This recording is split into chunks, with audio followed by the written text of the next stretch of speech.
Here is a piece of advice that costs some people thousands of dollars, and almost nobody checks the math before following it. Financial channels tell you that in your final 18 months before retirement, you should switch every dollar of your $401,000 contributions over to Roth. If you're earning enough to sit in the 24% tax bracket today, and you're actually going to retire into the 12% bracket, following that advice means paying 24 cents on every dollar now to avoid a 12-cent bill you were never going to owe at that rate anyway.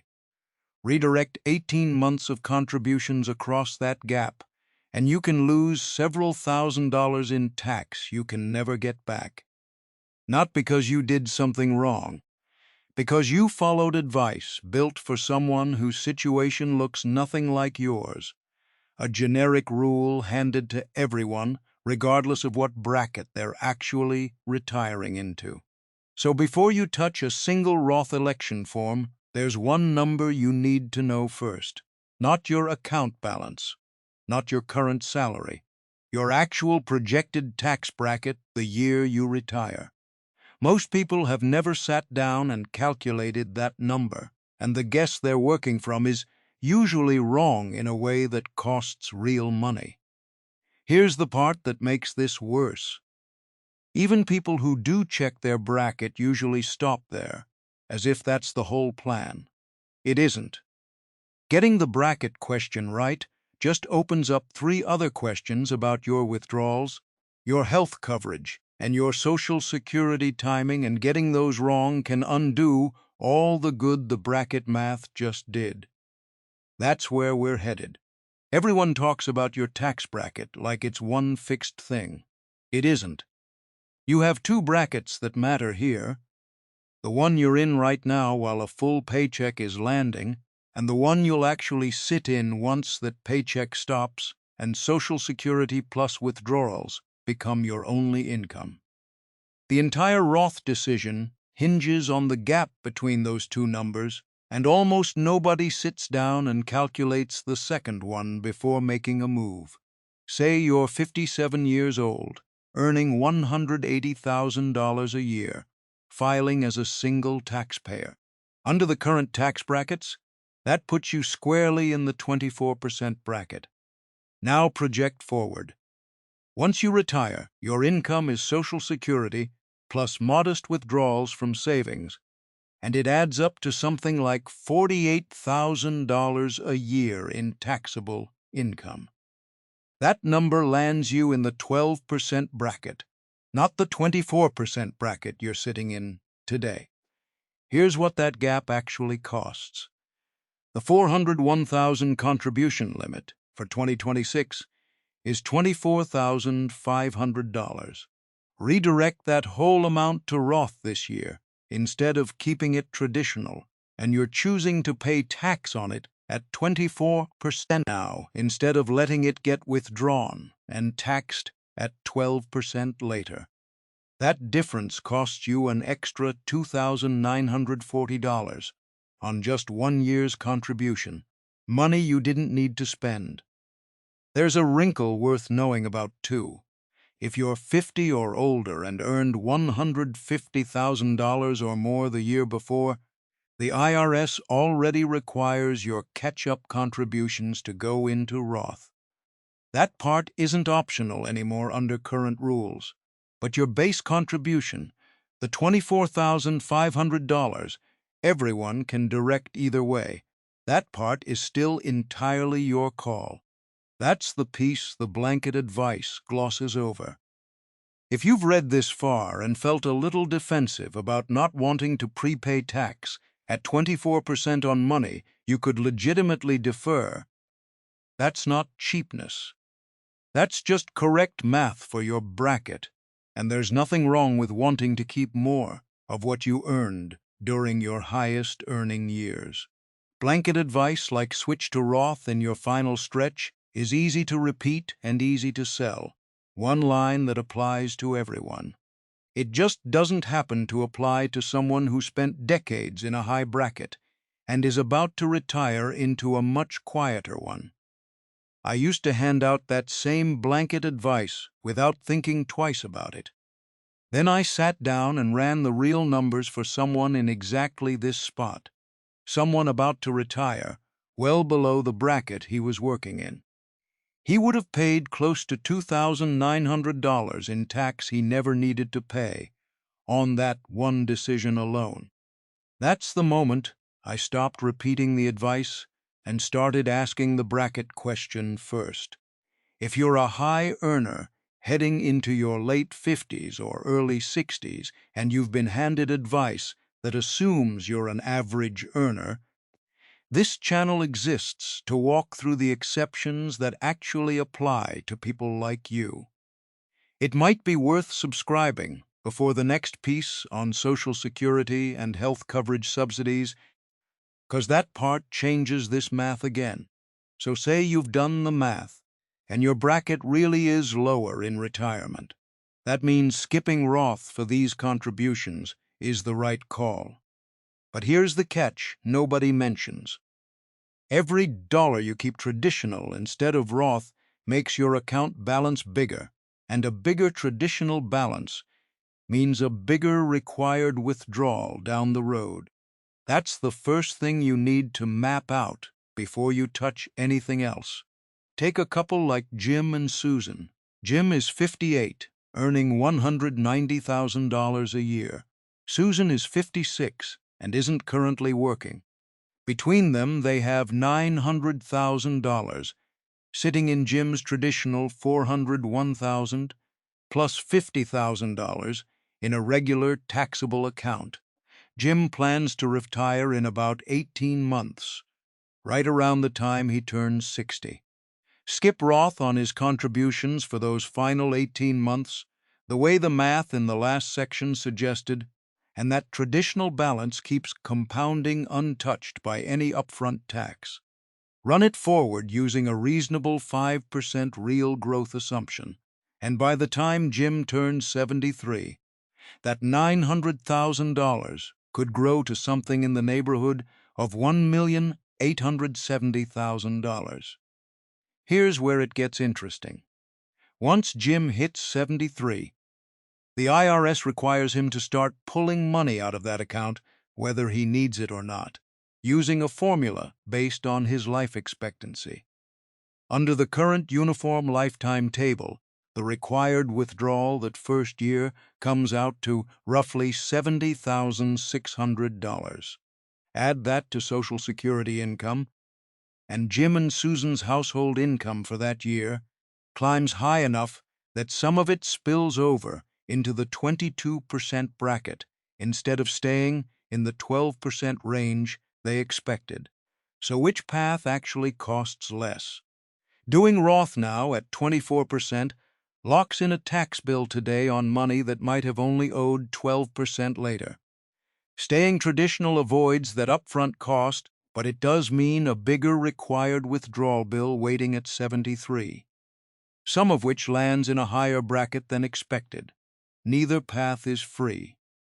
Traditional is still cheaper in Jim's case, but it isn't the free lunch it looks like at first glance, and it means real work between now and 73 to keep that future withdrawal from creeping higher. This is the part the standard advice never mentions. It treats the decision as a single choice made once, in the final 18 months, and then forgotten. Jim's decision doesn't end there.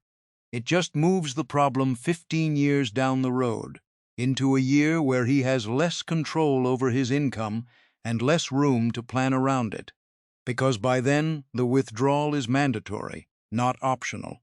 That work starts with something most people never build, an actual income map, not a budget, a year-by-year picture of what money is coming in from where, and which bracket each piece lands in.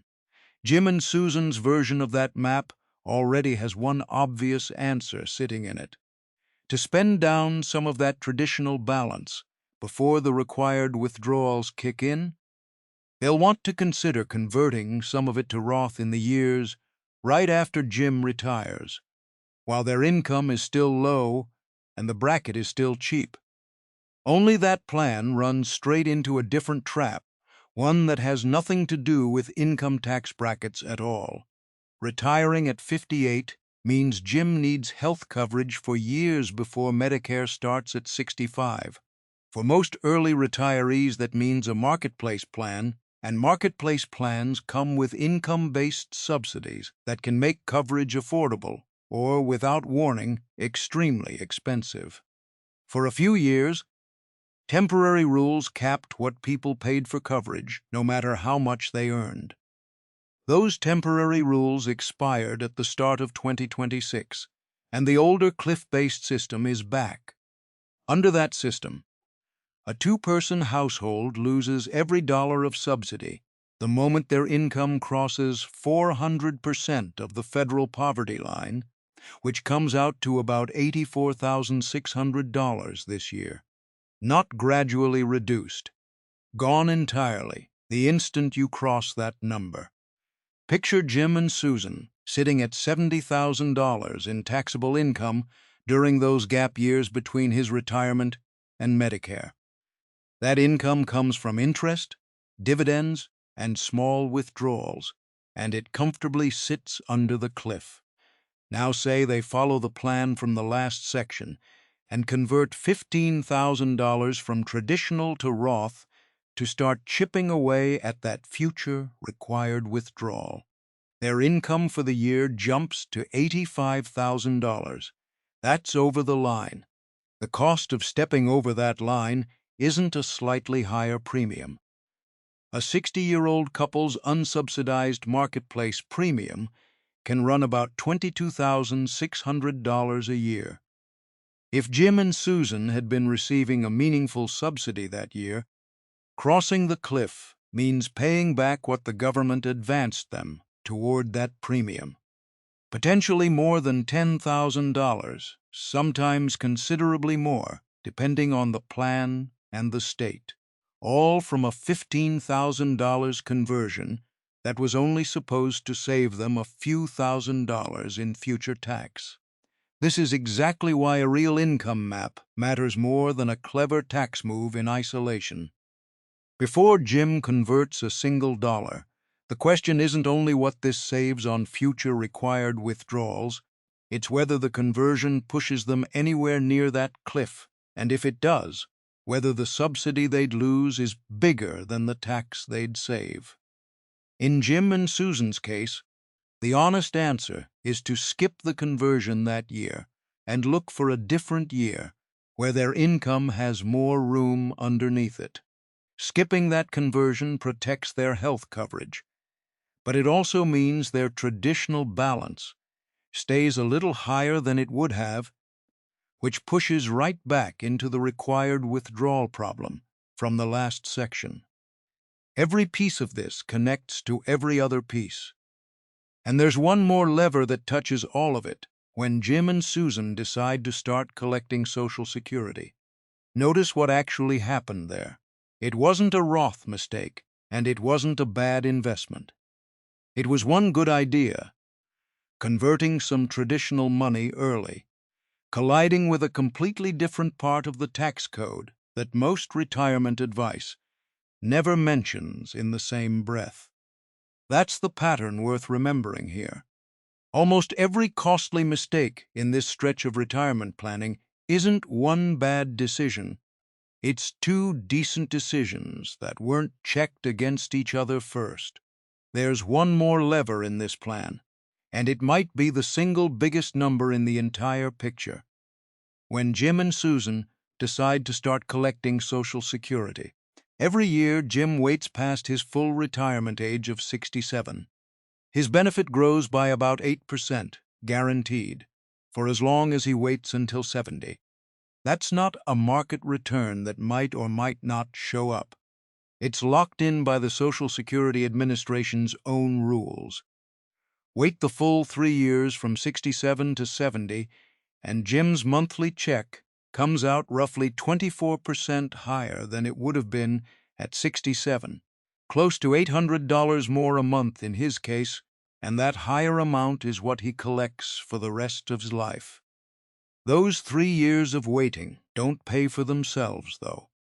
Jim still needs income between 67 and 70, and if that income comes from selling investments or pulling more from the traditional account, it raises his taxable income during exactly the years he's trying to keep low for the ACA subsidy and the Roth conversion plan.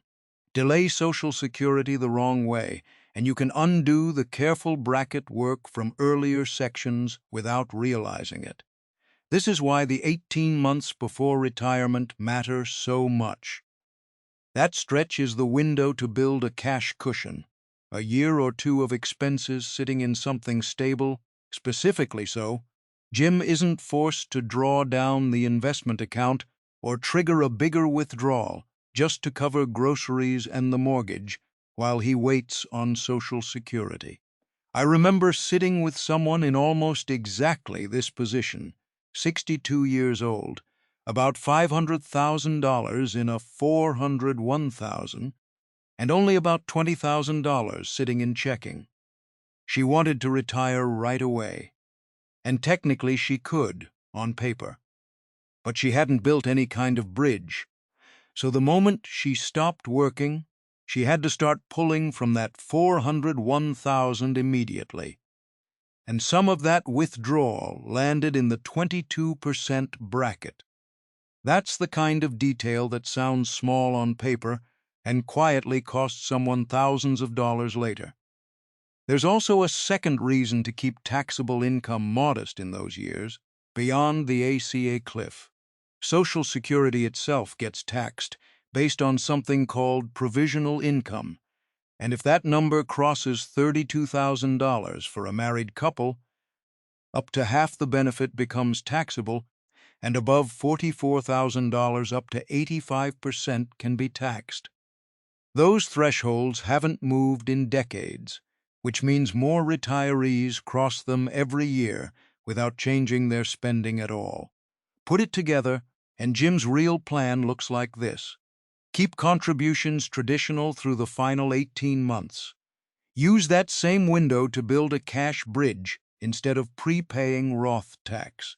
Delay Social Security to 70, using that bridge instead of the investment account. Watch the ACA cliff every single year until Medicare starts. That's 4 moving pieces working together instead of one blanket rule applied on autopilot. But there's a risk sitting underneath all 4 of these pieces that has nothing to do with taxes at all, and it's the one that has quietly wrecked more retirements than any bracket mistake ever has. Picture the market dropping 30% in Jim's second year of retirement, which isn't a rare event. It has happened more than once in the last few decades. If Jim has no cash set aside and needs $40,000 a year to live on, he's forced to sell investments at the bottom of that drop just to cover ordinary expenses. Selling low to fund your life is exactly the wrong move. And once you've sold at a loss to cover a year of spending, that money never gets the chance to recover because it's already gone. This is called sequence of returns risk, and it matters more in the first few years of retirement than at almost any other point. The same 30% drop that barely dents someone who is still working and adding money every month can permanently shrink a portfolio. Someone is actively withdrawing from because they're selling shares while they're cheap instead of buying more of them. Here's where the 18-month window pays off twice. Instead of redirecting contributions to Roth and prepaying a tax bill he doesn't need to prepay, Jim can use part of that same money to build a cash bridge, something like $60,000, enough to cover a year and a half of expenses without touching the investment account at all. If the market drops the way it has before, Jim spends from that cash bucket instead of selling shares and lets the portfolio recover on its own schedule instead of his. That cash bridge does something else too. It keeps Jim from being forced into a withdrawal he didn't plan for. which means less risk of accidentally spiking his taxable income in exactly the years he's watching the ACA cliff and trying to keep his bracket low for a Roth conversion. One pool of money, sitting quietly in cash, is protecting 4 different parts of this plan at once. None of this required switching to Roth for the final 18 months. It required knowing his actual future bracket, mapping out his required withdrawals, watching the ACA cliff, timing Social Security, and building a cash cushion, all pointed at the same 18-month window. That's the real plan. Not one move, 5 moves, working together. And once all 5 pieces are in place, the question isn't whether you did the Roth thing right. It's whether you built something sturdy enough to survive whatever the market or the tax code throws at the next 20 years. So here's the actual 18-month plan, the one that has nothing to do with a blanket Roth switch. First, know your actual projected retirement tax bracket before you touch a single Roth election, because that number, not your current salary, decides whether Roth even helps you. Second, if you're in a higher bracket now than you expect to be in retirement, skip the Roth switch for these final contributions. Full stop. Third, build a real income map that accounts for the fact that staying traditional grows your account and grows your future required withdrawal right along with it. Fourth, if you're retiring before 65, watch the ACA subsidy cliff every single year, because one Roth conversion at the wrong time can cost you more in lost health coverage subsidy than it saves you in tax. Fifth, if your health and finances allow it, delay Social Security using a cash bridge instead of your investment account, so that decision doesn't quietly undo the other 4. Sixth, build that cash cushion during the same 18 months everyone else spends on a Roth switch, so a market drop in your first few retirement years doesn't force you into decisions you never planned for. I don't have a single formula that fits everyone watching this. Your bracket is different from Jim's. Your spouse's situation is different. Your health, your state, your account balances, all of it changes the answer. What I do have is a way of asking the right questions in the right order, instead of grabbing the first piece of advice that sounds responsible. If you're a high earner heading into retirement and you're tired of advice that assumes your situation is the average one, this channel is built around exactly these kinds of exceptions, the math that changes once your income, your bracket, or your timeline doesn't match the textbook case. Subscribe if that's useful, and take the 18 months you have left and point them at the 5 things that actually move the needle, not the one thing everyone repeats.